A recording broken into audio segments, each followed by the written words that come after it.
7.2 exercise और उसके हमने 8 तक क्वेश्चन कर लिए थे। आज हमें करना है 9th क्वेश्चन।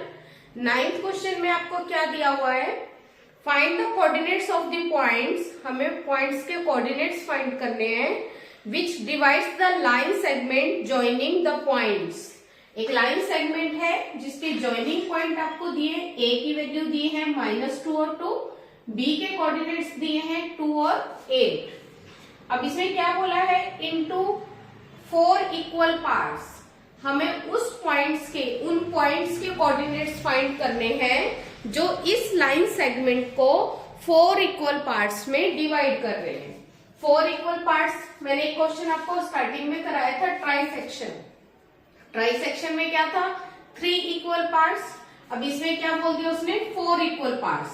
4 इक्वल पार्ट्स कैसे होंगे, देखो ये बना 1 2 3 और ये लास्ट वाला ये क्या बन गया 4।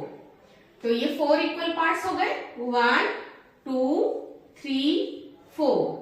पॉइंट्स तो 4 बने पर ए और बी तो ऑलरेडी गिवन है, तो इसके बीच में कितने पॉइंट्स आए आपके पास टोटल, 1 2 3, मतलब 3 पॉइंट्स के आपको कोऑर्डिनेट्स फाइंड करने हैं।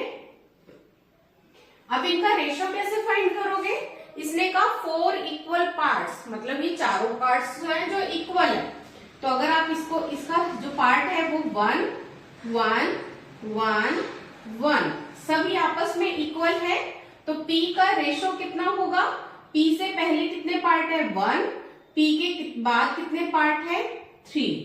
मतलब जब आप P के कोऑर्डिनेट्स निकालोगे तो आपने A और B के पॉइंट्स लेने हैं और उसका रेशो लेना है 1:3। जब आपने Q के कोऑर्डिनेट्स निकालने हैं तो Q से पहले कितने पार्ट है 2 और Q के बाद कितने पार्ट है 2, तो उसके लिए रेशो कितना लेना है 2:2। जब आपने R के पॉइंट्स निकालने हैं, R के कोऑर्डिनेट्स निकालने हैं, तो R से पहले कितने पॉइंट है 3 और R के बाद कितने पॉइंट है 1, तब आपको रेशो क्या लेना होगा 3:1। तो आपको मैं एक पार्ट करके दिखा देती हूँ, P के कोऑर्डिनेट्स मैं निकाल देती हूँ, बाकी के कोऑर्डिनेट्स आप खुद निकालोगे। तो जैसे मैंने P के कोऑर्डिनेट ले लिए x और y, और ये होगा x1 y1, ये होगा x2 y2। सेक्शन फॉर्मूला, क्योंकि रेशो गिवन है तो कैसे होगा section formula, m1 x2 plus m2 x1 upon में m1 प्लस m2। तो m1 कितना है हमारे पास, P का पॉइंट कोऑर्डिनेट्स निकाल रहे हो तो P का रेशो कितना है 1:3। ये m1 है, ये m2 है, तो 1 को मल्टीप्लाई करेंगे 2 से, 3 को मल्टीप्लाई करेंगे -2 से, अपॉन में 1 + 3 क्या आ जाएंगे x के पॉइंट 2 - 6 अपॉन में 3 और 1 4, -4 अपॉन 4 कैंसिल करके कितना आ गया -1। तो इसका एक कोऑर्डिनेट तो निकल गया -1। दूसरा कोऑर्डिनेट निकालते हैं y का, क्या फॉर्मूला लगेगा, m1 y2 plus m2 y1 upon में m1 प्लस m2। m1 की वैल्यू 1, y2 की वैल्यू 8, m2 की वैल्यू 3 मल्टीप्लाई 2। इसके अपॉन में 1 + 3, इसको सोल्व करेंगे, 8 + 6 अपॉन में 4, 8 और 6 14/4 और ये 2 से कैंसिल हो गए, कितना आ गया 7/2। तो दूसरा कोऑर्डिनेट मिल गया 7/2। तो P के कोऑर्डिनेट्स हमें क्या मिल गए, -1 और 7/2। सिमिलरली Q के लिए रेशो लेंगे 2:2, R के लिए लेंगे 3:1, बट x1 y1 और x2 y2 सेम रहेंगे और आप इसी तरह से इसके कोऑर्डिनेट्स फाइंड कर सकते हो। क्लियर है, करो note down.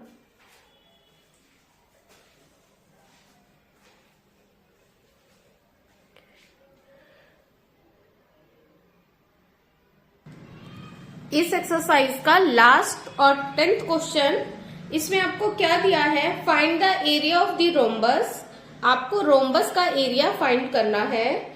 If it vertices are, आपको 4 वर्टिसेस दिए हैं और इसको भी आपने क्या करना है, टेकन इन ऑर्डर, मतलब आपको इसको एक ही ऑर्डर में लेना है, इसका ऑर्डर ब्रेक नहीं करना है।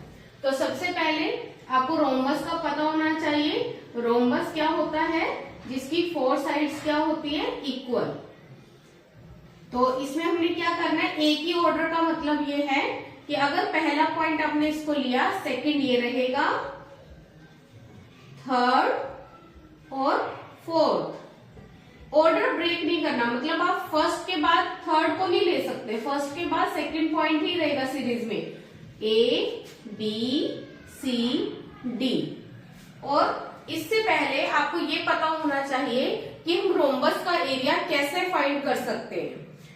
रोम्बस का एरिया फाइंड करने का फॉर्मूला होता है, एरिया ऑफ रोम्बस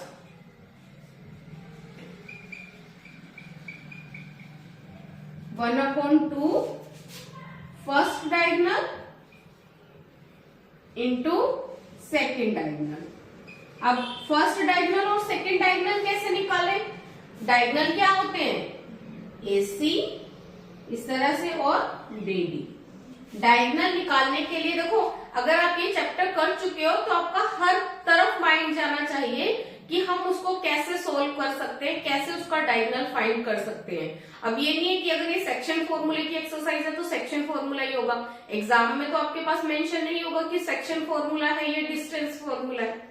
आपको डायगोनल निकालना है तो आप कैसे कर सकते हो, A और C में डिस्टेंस फॉर्मूला लगा दो, B और D में डिस्टेंस फॉर्मूला लगा दो, तो वो क्या मिल जाएंगे हमें, फर्स्ट डायगोनल और सेकंड डायगोनल, और उसकी वैल्यू हम यहाँ पर पुट करके इसका एरिया फाइंड कर सकते हैं।